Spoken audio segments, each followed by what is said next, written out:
Protesters aren't just pushing an agenda, they are also pushing some police budgets right to the brink. Welcome, everybody. I'm Neil Cavuto, and with more protests popping up, police departments are now doubling down. Easier said than done, though, because D.C.'s police chief is saying that they're getting expensive and straining the entire department's budget. In Boston, tried $2 million to beef up security there.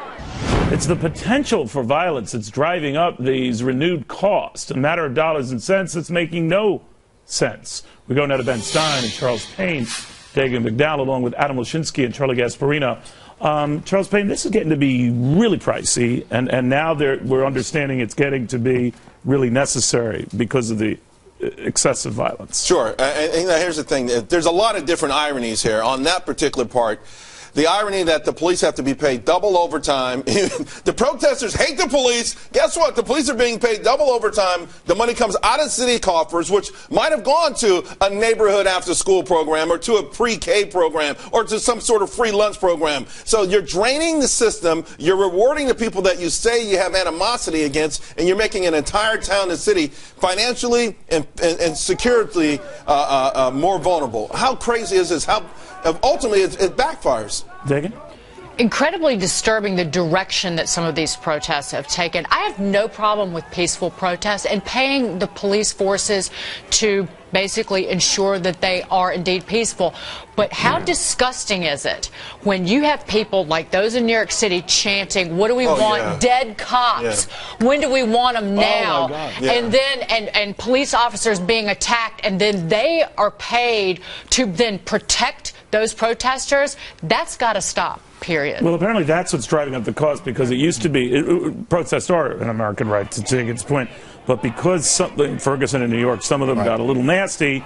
Police departments across the country now have had to up the protective hand. A little nasty? I mean, that's a euphemism for these are violent protests. We should point out that the gentleman, and I use that term sort of very broadly, that was arrested recently, that gentleman works for the SEIU, the big labor union. And was behind Occupy Wall Street. With close connections both to New York City Mayor Comrade Bill de Blasio and President Obama. My point is this: if the president and particularly the mayor of New York City really care about this, what he should do right now is say, okay, SEIU, you should be defraying the cost of some of this. They should be New York City police should basically. Come on, Charlie, you know I know it's never going to happen, yeah. but he has every right to basically arrest the head of the SEIU for inciting this riot and causing what's going on in New York City. Ben Stein, all I know, it's costing a lot of money. It's costing a lot of money, but it's necessary. We have to protect the right of people to protest freely, but we also have to appreciate the cops. The cops are our main line of defense between a decent society and anarchy, fear, and terror. We are basically waging a war against criminals, and in some cities, not all, in some cities, there's basically an insurgency among young inner-city African Americans and to some smaller extent among Hispanics. We love those people. They're God's children, just like we are. Yeah. But we want them to be. We want them to not attack us. This is not what's happening here. This is a riot, in part incited by these recent riots, incited by the mayor of New York City, who attacks the cops all the time. No, come on, Charlie. The SEIU no, because you're being irresponsible right now. You're being irresponsible because you don't realize these aren't African American kids trying out there to interrupt protesting. you making unfounded accusations against people. These are not African American and minority kids protesting out there. These are white kids that were part of. You're talking about New York. You're talking about New York. But Adam, what do you make of that this is escalating? I'm getting only back to the point that regardless of who's pushing this, the response on the part of the police community is we need more police, we need more defensive measures, and it's going to cost more.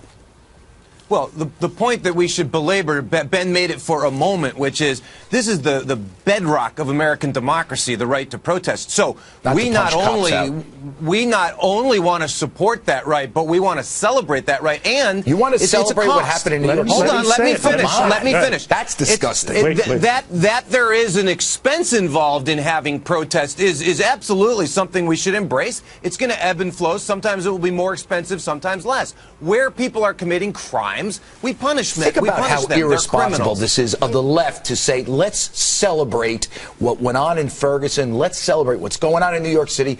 And these are organized attacks on police by the labor movement, by the SEIU, You're misconstruing who is the point. the biggest, who is in President Obama's corner and who's in Comrade Bill de Blasio's corner as well. There's no doubt to me that what we saw and you're in New York, resorting to name calling. I've watched them out the windows here. I've watched the protests in New York. Very organized. A lot of very deep-pocketed people behind them. How many black kids are out there? Majority white kids. But that's same fine people, too, Charles. But I do also want to address the thing that Ben said, because I think you painted too many black people with the same brush on this one, Ben. Now, you had a lot of black kids in Ferguson who looted, but they weren't attacking the police. They were doing something dumb with respect to looting. And I think, they feel like there's a war on them. So that's a whole different subject. And I think you make a big mistake when you say all these black kids, because 99% of them weren't fighting any police, and they don't fight the police. All it takes is for one black to fight the police, and then all blacks are fighting the police. And that's one of the problems here. Point well taken, my friend. But my point is also this: the police offer up their lives, their health, their families. Listen, I stand firmly with the police. I actually think that they should be allowed to buy military surplus equipment, but I think the way they rolled it out in Ferguson was clumsy. But I think the police. I lived into a place where it was very dangerous. I think it's crazy that somehow the narrative has gone from too many police, in the neighborhood. When I was growing up, we complained because there weren't any police, and the bad guys really ruled the neighborhood. And think of who the bad guys are here. These are union activists. Yeah, what happened to these guys is a whole different thing. Nothing illegal about that, Charlie. It's difficult. I agree with Charlie. Because you focus on the cost. The way that you keep costs in line is the leaders in this country, and numero uno is Mayor Bill de Blasio in this city, is to step up and say, we are not going to tolerate violence. He needs to have a strong voice and a strong hand. Look who his supporters are. Rather than praising the peaceful protesters, breaking his back, bending over when cops had been assaulted. But think about why he's not doing that. SEIU and the labor movement, the public pensions. No, this is the reason. They put him in office. They voted for him. They give him money. He's very close to them. That's who's doing this. Just be careful. Well, the SEIU has put a lot of Democrats in office. All right, so we very close to Bill de Blasio. Adam, here's what I'm saying. I mean, the bottom line is that obviously police departments across the country have to prepare in this heightened, tense environment for all measures, and so they're paying all of these costs. I understand what you're saying about Americans' right to protest. Where do you, Adam Lashinsky, then draw that line and say this is too much and not celebrate it?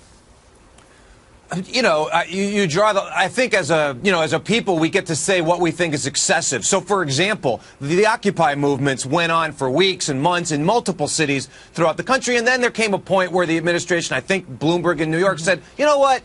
We're done now. This was good. We got the point, and they cleared it out. And I think that was appropriate. You let it go for the time that it takes, and you decide together. Yeah, but you don't have time to, when people are threatening language and talking about killing people. Ben Stein, my big worry is that obviously police departments are preparing for the possibility that's going to ratchet up from there, and it's been proven in some recent riots that it does ratchet up from there. So what's a town and a city to do?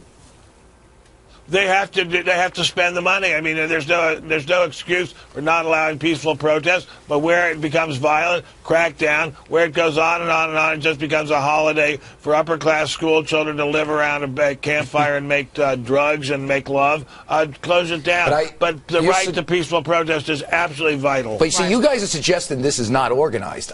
I believe it's organized. When I went down and interviewed some of the people, it does. Here's why. Charles, I think it is too. Yeah, but my point is this. Then the organizing body can pay for it, just like they pay for parades. Since it's organized by these public sector labor movement, New York City, if it had any brains, if Comrade Bill de Blasio wasn't in the bed with these guys, he should be suing them and arresting their leadership. You don't seem to like the mayor.